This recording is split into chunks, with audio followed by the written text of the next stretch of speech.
તમારે સફળ થવું છે. એ સફળતાની ચાવી કઈ છે? બધી વસ્તુ પછી આવે.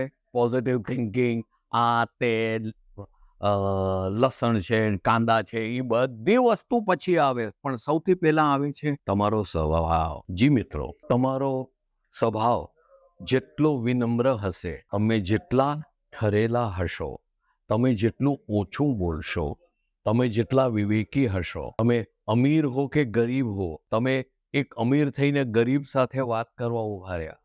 તમે કોઈ અમીર છો અને તમે 5 સ્ટાર હોટલમાં ગયા અને ત્યાં લિફ્ટમેન તમારો સલામ ભરતો ઊભો છે. હવે તમે ત્યાં તમારું એક એટીટ્યુડ બતાવો. ઠીક છે, મેં કોણ, તું કોણ? લિફ્ટમેન પણ માણસ છે. સંજોગો, પરિસ્થિતિને અનુસાર એ બિચારાનું જીવન એવું છે. અને જે એના પાસે ઉપલબ્ધિઓ છે એનાથી એનું પરિવાર ચલાવે છે, ઘર. એને માન આપો. એને કંઈ ઈચ્છા હશે કે ગરીબ રહે, પણ ઈશ્વરે એવા સંજોગો આપ્યા છે તેમાં એ બિચારો શું કરે? એટલે હંમેશા વિનમ્ર રહો. નાનો હોય મોટો હોય, એમાં વડીલોને તો ખાસ માન આપો. જેટલા બી તમે ધારો કે 50-55 છો, પણ તમને કોઈ 60-70 વર્ષનું વડીલ મળી જાય, તરત જ એમને ચરણ સ્પર્શ કરો, એના આશીર્વાદ લ્યો અને એનાથી 2 વાત કરવા ઊભા રહ્યો. આ બધી વસ્તુઓ છે જે તમને કામયાબી તરફ લઈ જાય છે. તમે ગમે તેટલા સફળ થયા, તમે ગમે તેટલા તમારી આજુબાજુ માણસો હાજી સર કરતા હોય, તમે પાણી માગો ને દૂધ આપી દે, તમે હજી ઘરની બહાર પગ મૂકો ત્યારે 4 જાતની ઇમ્પોર્ટેડ ગાડીઓ તમારી સામે હાજર કરી દે, ડ્રાઈવર સલામ ભરીને યુનિફોર્મમાં તમને યસ સર કરીને ઊભા રહે. એ બધું જ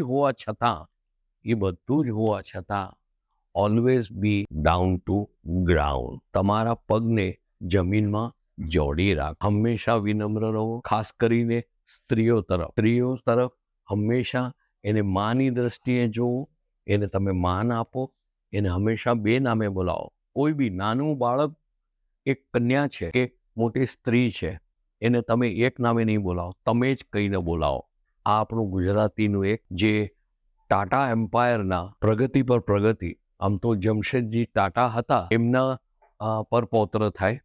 એને આખું Tata organisations, Tata group of કંપનીઝનું સુકાન સોંપ્યું હતું. અને આજે તમે જ્યાં નજર કરો, પછી મીઠું હોય, હળદર હોય, પ્લેન હોય, ગાડી હોય, એર ઇન્ડિયા કંપની હોય, ક્યાંય બી ટાંચણી હોય, તમે હાથ નાખો એટલે ખબર પડશે a product of Tata group, એમ લખ્યું જ હશે, ખરું ને? એ કંપનીને આટલી વિકસિત કરવામાં જો યશ ફાળો જાતો હોય તો રતનજી ટાટાને. આ વ્યક્તિ પાસેથી જ શીખવાનું. આજે પણ જેમ મેં ઉદાહરણ આપ્યું લિફ્ટમેનનું, એટલે સુધી કે એનું શ્વાન આલ્સેશન ડોગ હતો. એ શ્વાન જ્યારે બીમાર પડ્યું ત્યારે હિન્દુસ્તાનના વેટેરનરી કેટલા ડૉક્ટરોને બતાવ્યું, ત્યારે એને ચાર્ટર પ્લેન કરી અને પોતાના શ્વાનને લઈ ગયા વિદેશ અને ત્યાં એમની ટ્રીટમેન્ટ કરી અને એને ઠીક કરાયો. તમે સમજ્યા ને? એની તબિયત સારી કરાવી. મિત્રો, આ વસ્તુ મેં તમને એટલી કહી છે કે બનવા જોગ છે કે મારો આ વિડીયો સાંભળીને જોઈને જે અસંખ્ય શ્રોતાજનો મારો આ વિડીયો જોવે છે, એમાંથી 1 થી 5 વ્યક્તિ તો એવી હશે કે જેને બી રતન ટાટા જેવી સફળતા મળશે, રતન ટાટા જેવી ખૂબીઓ ધરાવતા હશે અને મહેનત પણ કરતા હશે. પણ દોસ્તો, બધા માટે આ એક બોધપાઠ છે. વિનમ્ર રહો, પ્રેમ આપો અને સૌ સાથે ચાલીને જીવનમાં પ્રગતિ કરો. પછી ભલે ને કપડાનો વેપાર કરતા હોઈએ, બરોબર છે મિત્રો? Kesariya textile company, millennium textile market number 1, B વિંગમાં 3031 3032 માં તમે પહેલે અને બીજે માળે આવો. હું ત્યાં હાજર હોઈશ અને તમને આ રીતના અનગણિત માર્ગદર્શન આપીશ. કારણ શું કે એ જ કેસરિયા પરિવારની પરંપરા છે. અમે એ જ કરીએ છીએ. વ્યવહાર તો થતો રહે, સંબંધ હંમેશા નથી રહેતા, એ અમે સાચવીએ છીએ.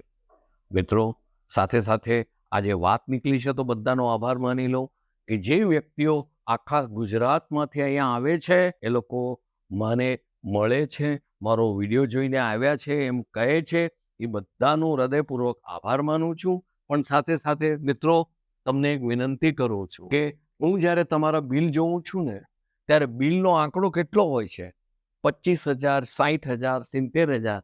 હા, ગુજરાતી એ નથી. ગુજરાતી તો લાખોમાં પરચેસ કરીને કરોડોનો વેપાર કરે એવો છે. તો હું અપેક્ષા રાખી શકું કે તમે ચોક્કસ ખરીદીમાં આંકડો વધારશો? ચાલો આવજો મિત્રો, ફરી મળશું આવા જ વિડીયો સાથે. નમસ્કાર. साड़ी कुर्ती या हो लहंगा, सही दाम